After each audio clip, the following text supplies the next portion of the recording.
नरेंद्र मोदी जी का नेतृत्व ही ऐसा है कि पूरे देश में फिलहाल उनका कोई विकल्प नहीं है। बेंगलोर से भी जिनका कनेक्शन होगा जेडीयू के नेता का, उन्होंने पोस्टर लगवा दिया। आम जनता के बीच से या किसी पार्टी की ओर से जो स्वाभाविक प्रतिक्रिया होगी तो पक्ष में भी आएगी और विपक्ष में भी आएगी। अब इन चीजों का जवाब क्योंकि मुख्यमंत्री जी यहाँ नहीं देते हैं तो बाकी सवाल तो उठे। तो सुल्तानगंज का पुल गिरा, एक बार नहीं दो बार गिरा और उसके बाद चुप्पी साधे हुए। नमस्कार, मैं प्रिंस कुशवाहा, बिहार टॉक देख रहे हैं। देखिए, उपेंद्र कुशवाहा दिल्ली के लिए रवाना हो रहे थे।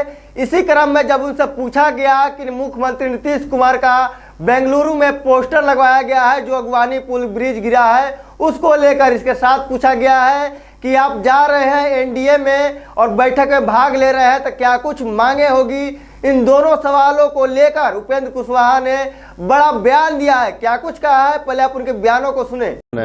मिलकर चुनाव लड़ रहे हैं और नरेंद्र मोदी जी का नेतृत्व ही ऐसा है कि पूरे देश में फिलहाल उनका कोई विकल्प नहीं है। उनके साथ एकजुट होकर हम सब लोग चुनाव लड़ेंगे और अगली सरकार फिर उनके नेतृत्व में बनेगी। कुछ शर्तें भी होंगी आपकी तरफ से, उपेंद्र कुशवाहा की तरफ से, आपकी पार्टी की तरफ से?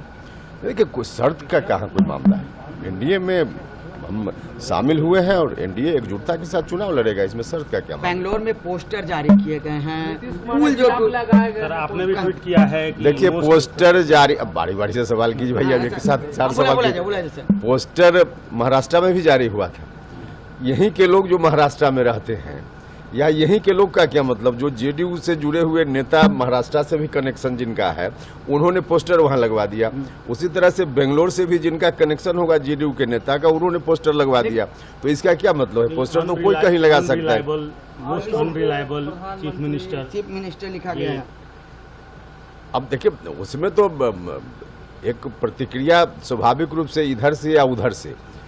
अब उस परिस्थिति में आम जनता के बीच से या किसी पार्टी की ओर से जो स्वाभाविक प्रतिक्रिया होगी तो पक्ष में भी आएगी और विपक्ष में भी आएगी। सुल्तानगंज पुल के जो है पोस्टर डाला गया है कि टूट गया है, उस पर भी अब इन चीजों का जवाब क्योंकि मुख्यमंत्री जी यहाँ नहीं देते हैं तो बाकी सवाल तो उठेगा। अब उनको खुद जवाब देना चाहिए था ना। अब तक जो सुल्तानगंज का पुल गिरा, एक बार नहीं दो बार गिरा और उसके बाद चुप्पी साधे हुए, कोई जवाब नहीं देंगे ऐसे सवालों पर जो उनका दायित्व बनता है, तो ऐसी परिस्थिति में तो स्वाभाविक रूप से सवाल देश भर में कहीं भी उठेगा। सर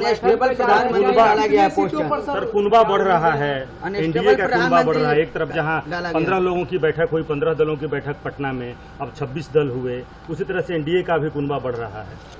देखिए, कुनबा तो स्वाभाविक रूप से बढ़ना है या कोशिश दोनों तरफ से होगी कि हमारे साथ लोग आए, हमारे साथ लोग आए, वो एक अलग विषय है।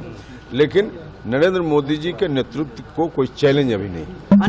तो आपने सुना जिस तरह से उपेंद्र कुशवाहा कहते हुए आ रहे हैं कि जो पोस्टर लगा है वो कोई नया बात नहीं है। इससे पहले भी महाराष्ट्र में ये पोस्टर लगवाया गया था, लेकिन वो भी पोस्टर जदयू के द्वारा ही लगवाया गया था। जदयू को जो लोग कमजोर करना चाहते हैं वो नीतीश कुमार के विरुद्ध में पोस्टर लगवा रहे थे। बेंगलोर में भी लगवाए हैं और महाराष्ट्र में भी लगवाए थे। इसको लेकर बार बार उपेंद्र कुशवाहा नीतीश कुमार से आग्रह करते रहते थे कि हमें मालूम है कि जदयू में आपको कमजोर किया जा रहा है और जदयू को तोड़ने की कोशिश की जा रही है। जब उनसे पूछा गया कि क्या कुछ शर्तें होगी एनडीए की बैठक में आप भाग ले जा रहे हैं, तो उन्होंने साफ तौर पे कहा कि हमारी कोई मांगे नहीं है, बस हमें मजबूती से एनडीए के साथ मिलकर लड़ना है। बहरहाल खबर में इतना ही। इसी तरह तमाम खबरों के लिए साथ बने रहे। आप बिहार टॉक देख रहे हैं। ऐसे ही खबरों के लिए जुड़े रहे बिहार टॉक से। यूट्यूब पर लाइक और सब्सक्राइब करें, बेल आइकन जरूर दबाएं। फेसबुक, ट्विटर और इंस्टा पर फॉलो करें।